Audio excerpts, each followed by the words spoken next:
Hello students and welcome back to your favourite channel math solutions with Rose ma'am. और आज हम करेंगे बच्चों डीओई की दी हुई वर्कशीट नंबर 103 103 जिसकी डेट है 22 मार्च 2022। कक्षा 9 की छात्र आपकी ये वर्कशीट है और विषय गणित की यानी मैथ्स की वर्कशीट है। और जो आज का हमारा इस वीडियो का टॉपिक है वो है केस स्टडी पर आधारित प्रश्न, ठीक है, यानी केस स्टडी बेस्ड क्वेश्चन। तो 2 क्वेश्चन इसमें दे रखे हैं, उसके पार्ट्स दे रखे हैं। तो चलिए हम आज की इस वर्कशीट को शुरू करते हैं। तो वर्कशीट को शुरू करने से पहले आप सभी से रिक्वेस्ट है, प्लीज़ चैनल को सब्सक्राइब ज़रूर कर दीजिए और बेल आइकन को प्रेस कर दीजिए। क्वेश्चन नंबर 1 है, गणित की एक एक्टिविटी क्रियाकलाप।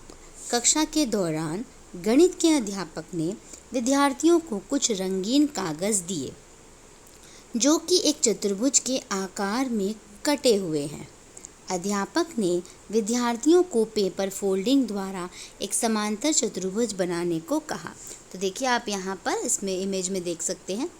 तो इसके ऊपर क्वेश्चन आता है आपका, यदि एक चतुर्भुज के कोण 3:5 यानी 3:5:8 नहीं, इसको 9 कर लीजिएगा, ये 9 है बच्चों, इसमें थोड़ा सा करेक्शन है, 9 कर दीजिए इसको।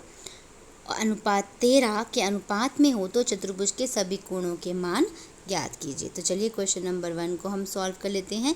ये अनुपात रहेगा 3:5:9:13 और अनुपात को इंग्लिश में हम क्या कहते हैं, रेशो कहते हैं, ठीक है। तो चलिए क्वेश्चन नंबर 1 को सॉल्व करते हैं सबसे पहले। तो चलिए बच्चों देखिए, आप स्क्रीन पे देख पा रहे होंगे कि क्वेश्चन नंबर 1 का सॉल्यूशन हमारे सामने है।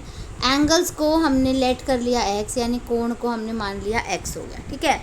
अब है sum of angles. Sum of angles of a quadrilateral क्या होता है, चतुर्भुज के चारों कोणों का योग क्या होता है, 360 डिग्री होता है।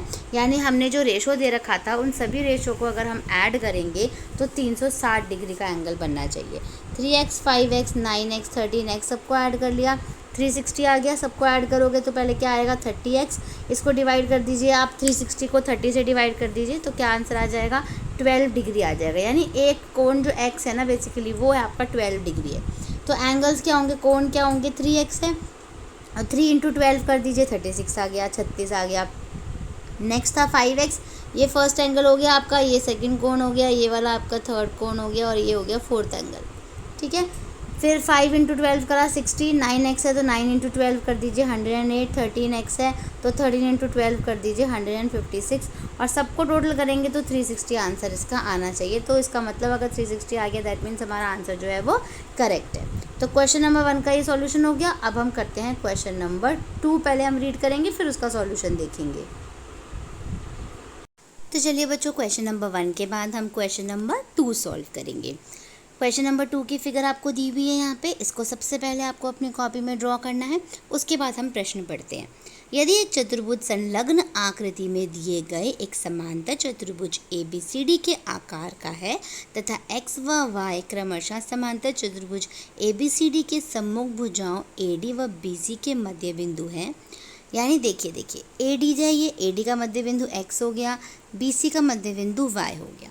ऐसे ही BX का मध्य बिंदु, ये जो है मध्य बिंदु मीन्स ये एक पॉइंट है जो P पे कट कर रहा है और DY कहाँ पे, ये कट कर रहा है Q पे।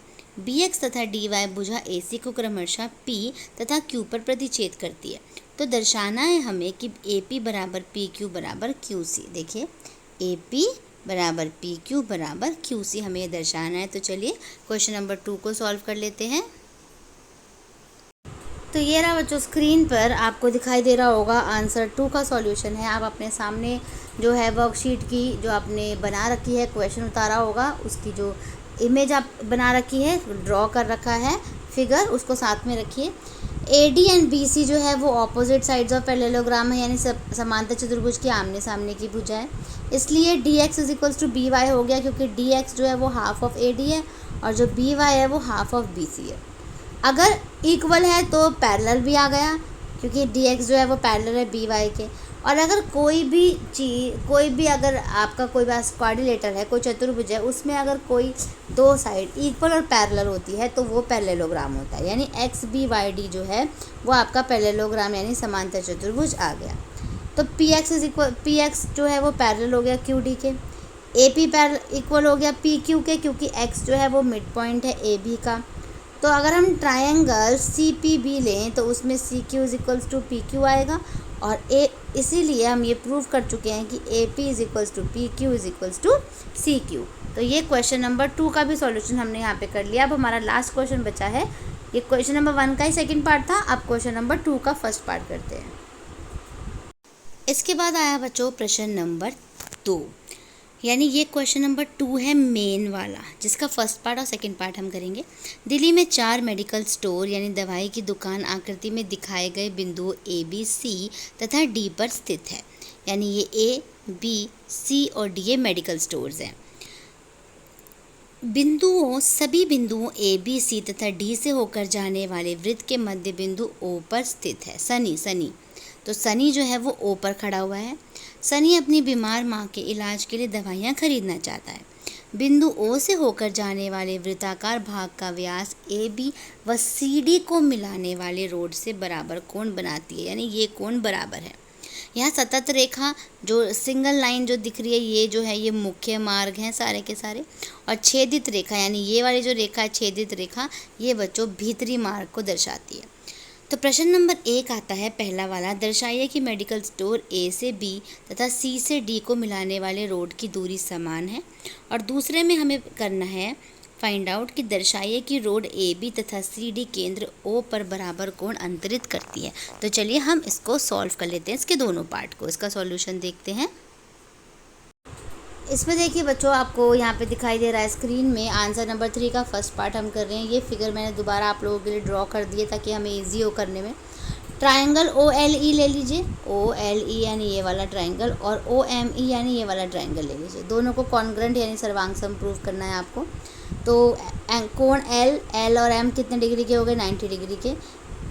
ओ और ओ जो है वो भी आपका कॉमन हो जाएगा, ठीक है। एंगल ओ और O L is equals to O M जो है ये है परपेंडिकुलर है, इसलिए ये इक्वल है। तो एंगल साइड एंगल कॉन्ग्रेंसी रूल से, सर्वांग समता नियम से ये प्रूफ हो गया कि ये कॉन्ग्रेंट प्रूफ हो गया, यानी सर्वांग सम प्रूफ हो गया। कॉन्ग्रेंट प्रूफ हो गया तो हम यहाँ लिख सकते हैं A to B and C to D are equal, बराबर है ये। A B is equals to C D हो गया सी पी सी टी से। और सेकंड वाले का जो सेकंड पार्ट है उसको भी हमें सी पी सी टी से ही प्रूफ करना है। A B and C D make equal angles at the centre O by the circular region by C P C T. और हिंदी में हम लिखेंगे ए बी तथा सी डी केंद्र ओ पर बराबर कोण अंतरित करती है सी पी सी टी के द्वारा। तो ये हमारे दोनों पार्ट हमने यहाँ पर सॉल्व कर दिए क्वेश्चन नंबर 3 के, या फिर जो कोई कहा जाए तो क्वेश्चन नंबर 2 बड़ा वाला। तो इसी के साथ हमारी आज की वर्कशीट जो है वो बच्चों यहीं पे कंप्लीट होती है। आपको वीडियो कैसी लगी कमेंट करके मुझे बताइएगा। वीडियो को लाइक शेयर एंड चैनल को सब्सक्राइब कर दीजिए। फिर मिलेंगे हम नई वीडियो में नई वर्कशीट के साथ।